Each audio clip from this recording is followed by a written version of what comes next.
Oh, let's make sure we are. There we go.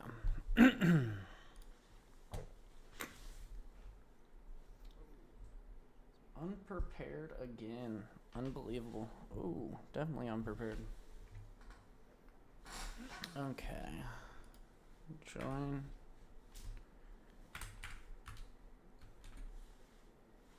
Yeah, we're just gonna have a basic message today because I was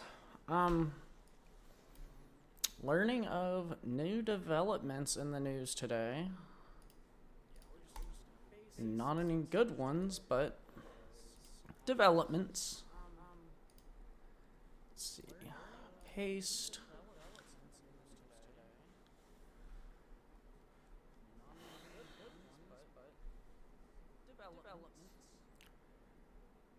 Alright, there we go.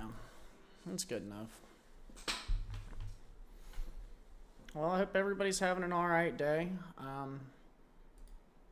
It's kind of cold and wet here, unfortunately. It's never what you want to see out of the weather. But yeah. Today is Tuesday, December 9th, 2025. This is episode number 22 of Addressing the Issues. I guess the development I was just talking about that I saw, a bathroom fight at North Forsyth High School in North Carolina turned deadly with one student stabbed to death. This is a developing story. Names haven't been released yet, but it seems like not yesterday I was talking about my home state, North Carolina,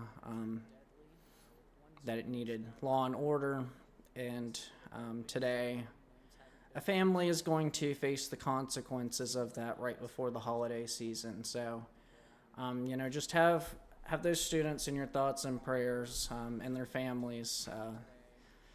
It's disturbing how often things like this happen there, and no student, should have to go to school in fear for their life. I think that's something everybody in America can agree on. But yeah, I saw that right before coming online, and I wanted to at least get some of the facts, but that's what we have right now. I'd say I guess that is the end of the story. Somebody died. Forsyth County, yeah. It's really unfortunate. I mean, it's right next to where I grew up. Knew some kids from baseball that went to North Forsyth back in the day. Lots of people I know were from around that area from baseball, so just keep that family in your prayers. It's a terrible, terrible story any time of the year, but especially right before the holiday season. I can't fathom anything worse. For, I guess, our main story today, I'm going to preface this with it. This is not investment advice. By any means, I'm not somebody you'd want to listen to with money, but silver prices have seen a record rise in values this year, outpacing stocks, cryptocurrencies, and even gold. Silver's value has doubled. It's up 102% in the year 2025, where it currently sits above $60 per troy ounce. This is compared to gold's 59% increase this year. Analysts have claimed that this is due to a weakness of the U.S. dollar and debasement trade. The dollar over this year has depreciated 8.5% in value, the same amount of time that silver's gone up 102%. Another reason cited for silver's historic rise this year are tariff worries, worries that silver could begin to be tariffed. It was added to the U.S. Geological Survey's list of critical elements. It's not going to be the first time you'll hear about the U.S. Geological Survey today. But consumers have, been buying silver now before it's possibly implemented into tariffs in the near future. Another reason cited in silver's historic rise is industrial demand.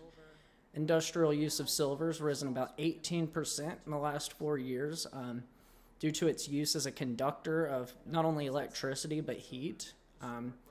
and we're seeing it be used in both electric vehicles and artificial intelligence to blossoming industries. So it is going to be harder to get your hands on it than ever, but it is one of those things that seems to hold its value well. And like in general, we're just seeing much more of a demand than the supply of silver right now, which is essentially what's allowed its value to double over this year alone. I mean, it sounds like a pretty good investment. I'm not giving any investment advice on this show. Don't trust me whatsoever, but you know, if I had something that doubled in value, I wouldn't be upset. And I guess due to, you know, the 21st century economy, people liking electric cars, people liking artificial intelligence data, stuff like that, it's really increased in value. And they say that it could go down, but I mean, we'll see where it goes next year. I don't think it likely will, just due to its necessity for those markets. Like I said, electronics, artificial intelligence, electric cars, stuff like that. Another news story today, President Trump has stated he has 2 more countries in his sights for a Venezuela-style crackdown, those 2 countries being Mexico and Colombia. In an interview with Politico, President Trump said he would consider using force against other countries in Latin America that were highly active in the drug trade. You don't think it's going up anymore? I mean, it may not. I mean, there is demand in both, like I said, in industry, but also in just value, something that continues to hold its value. So we'll see how it plays out, specifically with silver. I guess back to this Colombia and Mexico story, I think this is like the end game of Nixon's war on drugs. This is the final stage of it, kinetic warfare with drug dealers. But I remember the day the U.S. first did that military show of force exercise off the coast of Venezuela. I was watching Flight Radar just to see if I could get tipped off to anything, but I noticed a Mexican Air Force plane. It took off from Colombia. And as it crossed in the Venezuela, its transponder started turning on and off and on and off. Looked like a bit of scrambling it was trying to do. But it also seemed that this was a support aircraft. It wasn't a fighter jet. It seemed to be a civilian-style plane, likely intended in use to help track incoming missiles and intercept missiles. But that was the day, you know, I started to realize maybe all of them were in on this, from the top of government down. Obviously, the cartels probably don't control the Mexican Air Force unless they also control the governments. And I mean, that was a strategic move by Mexico at the time. I guess maybe putting themselves in the way of a U.S. invasion. But either way, it shows that these countries are unified. They have some type of unification behind them, and it seems to be more and more apparent that this likely is the drug trade. It is cartels.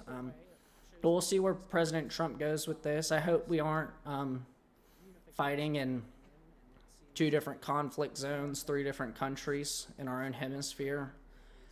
But the possibility seems more and more likely every single day. See if I can... Just making sure nobody ever chats in YouTube. It seems pretty dead in there quite often.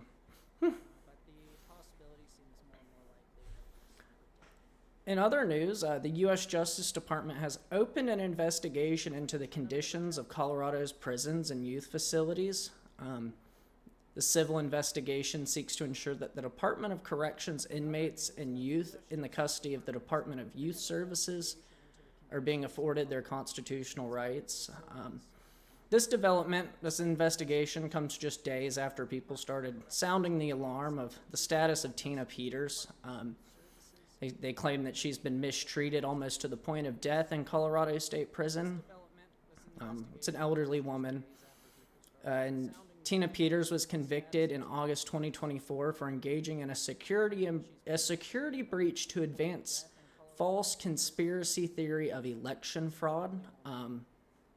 This was due to Tina Peters sounding the alarm that Dominion Voting Machines, a company that previously had a partnership with Smartmatic, we've talked about them recently, dating to 2012, was able to change votes from overseas, and this conspiracy theory is why she is in prison. But if nothing else comes of this, I hope they can free Tina Peters. Her crimes were nonviolent. She's likely being mistreated in the state prison there, hence her drastic decline in health. And she's a nonviolent offender. Conspiracy theory is not a violent offense. And I hope they will, let her out due to health reasons, because there's no reason a nonviolent offender, such as one that has promoted a conspiracy theory, should die in prison due to horrible conditions. I think that's rather unfair for her, and I think it's good on the Justice Department to open this investigation to ensure that, people are being afforded their constitutional rights, that they are being imprisoned in a fair manner, and that they're not, being punished beyond what is reasonable.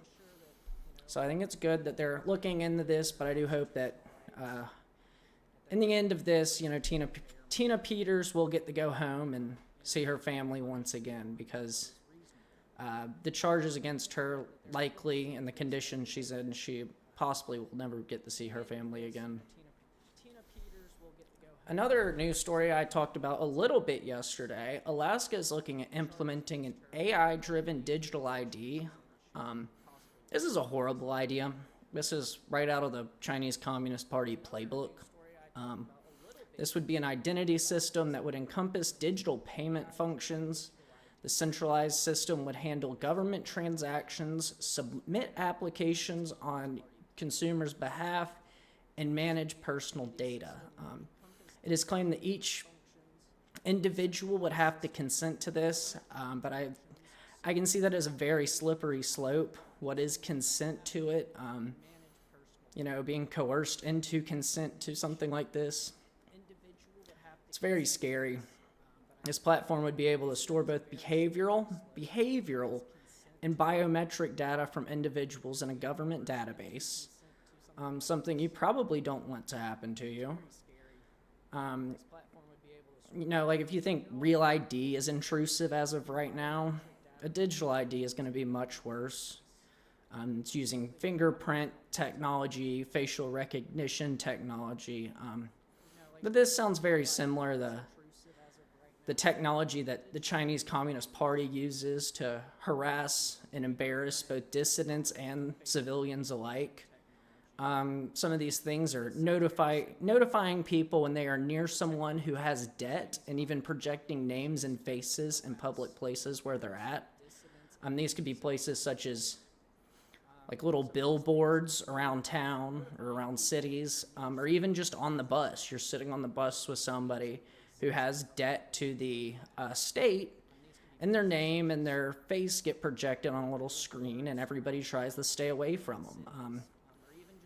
It's an attempt to ostracize people, ostracize individuals from a normal public life there, and it's a really slippery slope we could get into, especially, even here. Once you start allowing this to be used, it will identify your face on cameras, and if they want to be nefarious and do things like the Chinese Communist Party, it will be possible with this technology. So, if your state's ever looking at implementing something like this, just say no. And whoever starts these bills, vote them out the next election. They do not need to be making decisions for you if they feel like this is okay. I don't want to be China too. I like being free, being able to go where I want, associate with who I want. I think these are pinnacles of American society, and to have your name plastered over debt on billboards to ostracize you from society is antithetical to what America is. In other news, earthquake clusters have been harassing the Bay Area of California for the last month. This cluster of earthquakes began November 9th and have continued ever since. The largest of these was only a magnitude 3.8, but scientists claim that the longest of these clusters ever recorded was 42 days, so we're about 12 days out right now of the longest ever. But they also believe that a major earthquake during these is unlikely. They cite a 5% chance that any earthquake will be followed by a larger earthquake within a week, but there still is that 5% chance. And they also say, or the U.S. Geological Survey, I told you we'd come back to them, they estimate that there's a 72% chance of a magnitude 6.7 earthquake or greater in the Bay Area by the year 2043. So I don't know how you prepare for an earthquake. I know how to prepare for a hurricane. You get lots of food and water, and you plan to ride it out. At least here, lots of people evacuate. I live in Florida. We just ride it out. But I guess you just have to be ready to be struck by a earthquake like that.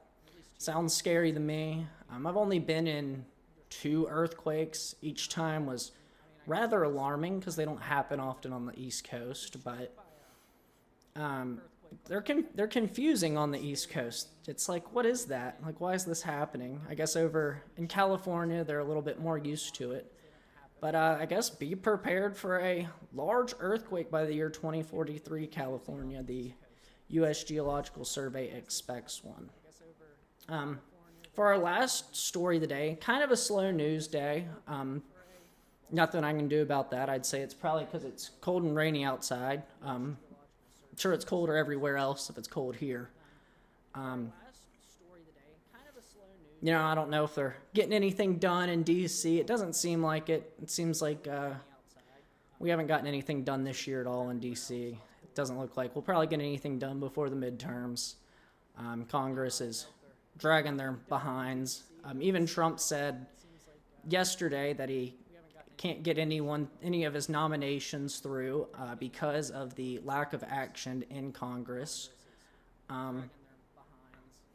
Which, I guess that's why we're not seeing much, and I don't suspect we're going to see much through the new year. I think they're probably all thinking about Christmas as well, thinking about coming home in D.C., so maybe we'll start seeing some action. Hopefully we'll start seeing some action come January. I don't suspect we're going to see much more in December. We're going to have a lot of slow news days where I talk about things like this next one.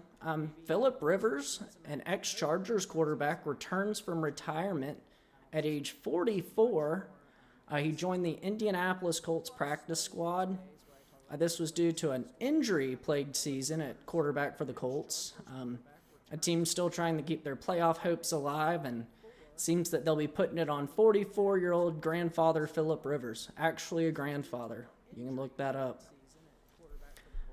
But yeah, that's all we have for today. If you do enjoy this, make sure you're following on Rumble, subscribing on YouTube, hitting the like button, sharing it. You think somebody'd like to hear this? Not much good news today, but anytime you hear something, you're like, hey, maybe you could benefit from this information. Somebody, your grandfather, your mom, your friends, your sister, your brother. You can even put it on for your dog. I like dogs. But yeah, share it with somebody. It always helps to have more people in here. Helps me with the algorithm, helps this channel grow, get reached by more people. But yeah, if you guys would be willing to share these streams with anybody, it really helps me out. Along with clipping on YouTube, there's a function you can clip things. If there's any small segment you just want to send somebody, maybe it's just 2 minutes of the show today, you're like, this could really help you out, go ahead and send it to them. It's rather easy to do, and it can get the news out, and maybe they'll keep tuning in with you for a little bit longer than just the 2-minute clip you sent them. So yeah, I'd appreciate that if you guys would just make sure you're hitting the follow button, hitting the subscribe button on YouTube, sharing, liking these videos, commenting in chat. That also helps with, I guess, the algorithm, making sure that you're not doing this while you're driving. I know I do a little bit of a rush hour show, so everybody can get the news before they get home and hopefully enjoy their night instead of having to watch cable news services, but yeah, just make sure you're getting it out and getting it to people that you think, could either benefit from this or just enjoy the show in general. And also, if you wanted to help me out financially, there's a little green button in the bottom left of Rumble. You can do a one-time donation. You can do a monthly donation. Chat helps me out, make sure that this can continue to go on for as long as I want to do it, as long as it needs to be done, I guess is where I'm at. But yeah, I'd appreciate that. But yeah, that's all I have for today. So I guess I'll sign off. I mean, there's not much news. It seems like chat's pretty out of it right now, but I guess I'll talk to you guys tomorrow. So to all my people on the East Coast, I hope you get home safe today. To all my people further west, I hope you get home safe or finish up the workday strong and get home safe as well. I'll see you guys again tomorrow at 4:45, hopefully with better news than we started off with today, but there are no promises. But yeah, make sure you're keeping that family for Forsyth County in your prayers. It's gonna be a tough holiday season for them for sure. So that's all I've got. Thank you guys.